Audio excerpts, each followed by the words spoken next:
Oft kann man beim Höhentraining schier verzweifeln. Man versucht so viel Energie ins Instrument zu geben, aber es geht einfach nicht über den Ton XY drüber hinaus. Ich selber habe das Problem auch lange Zeit gehabt. Enger Hals. Man hat versucht, mit körperlicher Kraft irgendwie der Trompete hohe Töne aufzuzwingen. Es hat nie wirklich richtig gut funktioniert. Und wenn, dann war es ein Zufallsprodukt. Man hat versucht, es nachzumachen und es ging schon nicht mehr.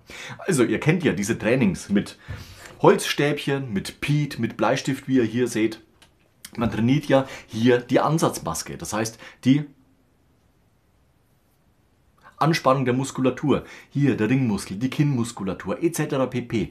Also man versucht irgendeinen Gegenstand, der möglichst hier klein, weil da eben auch die Luft durchfließt, zu packen, ne? Und möglichst lange diese Spannung aufrecht zu erhalten. Irgendwann ist natürlich dann die Muskulatur ermüdet, aber man geht in diese Richtung, dass man diesen Ansatz eben, diese Muskulatur trainiert. Jetzt geht es um den Übertrag aufs Instrument und da empfehle ich immer, das Ganze in Oktaven zu machen. Wieso? Man fühlt genau, was kommt denn von G1 auf G2, von G2 auf G3 in Sachen Muskulatur dazu. Es ist nicht dieses Rausdrücken der Kraft, der Töne, der Luft etc. pp., sondern es ist das Anspannen des Lippenmaterials, der Muskulatur. Die Zunge geht natürlich auch mit und gibt der Luft nochmal mehr Geschwindigkeit. Aber letztendlich geht es um den Luftdruck, der sich im Körper aufbaut und den man eben hier durch eine ganz kleine Öffnung ablässt. Wenn ich jetzt spiele G1, G2 und G3, merke ich ganz genau, was passiert von einzelnen Oktaven.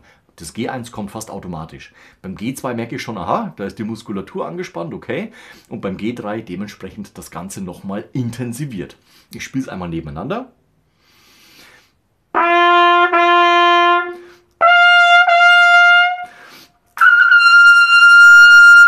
Und dann geht es auch. Und es war jetzt nicht hier alles angespannt, sondern ganz im Gegenteil. Ich habe gemerkt, die Zunge macht eine Wölbung, so nach vorne gerichtet ist diese.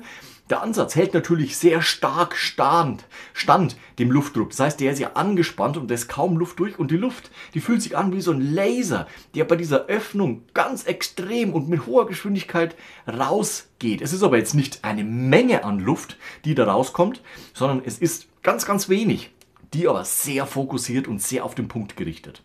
Natürlich kannst du diese Übungen auch auf deine Lagen übertragen, ne? Wenn das Thema zurzeit S ist.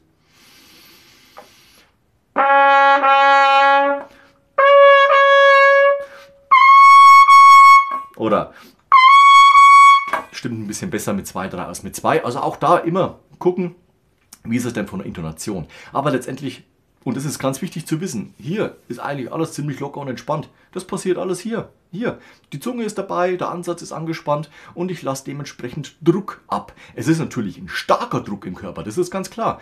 Aber es ist jetzt nicht so viel Druck, dass mir hier gleich der Kopf platzt, sondern es fühlt sich hier an wie so ein Laser. Das ist anscheinend das beste Bild. Meine Schüler sagen das auch immer. Es ist wie so eine Art Laserstrahl, der hier zwischen die Lippen, meiner ganz kleinen, winzig kleinen Öffnung herausstrahlt.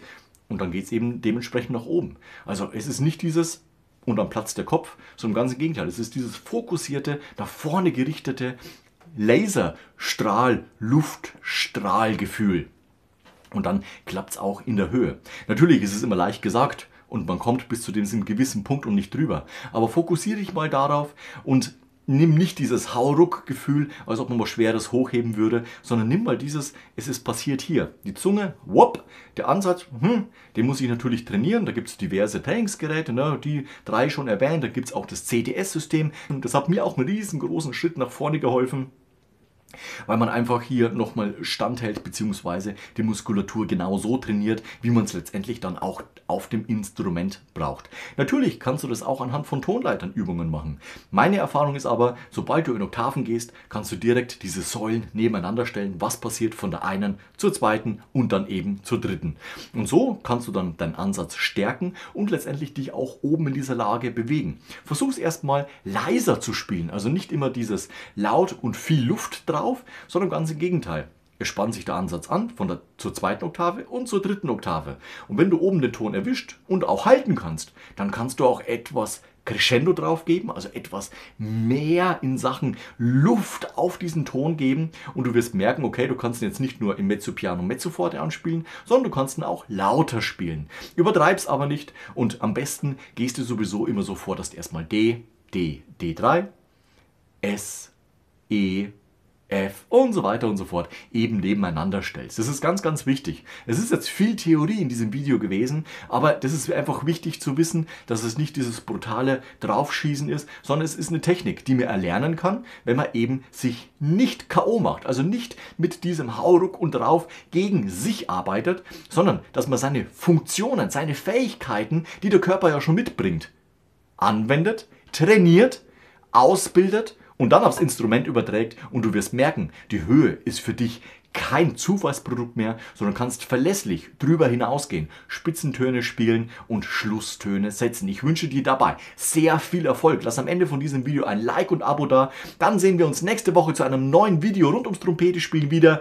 Bis dahin, ciao, euer Nico.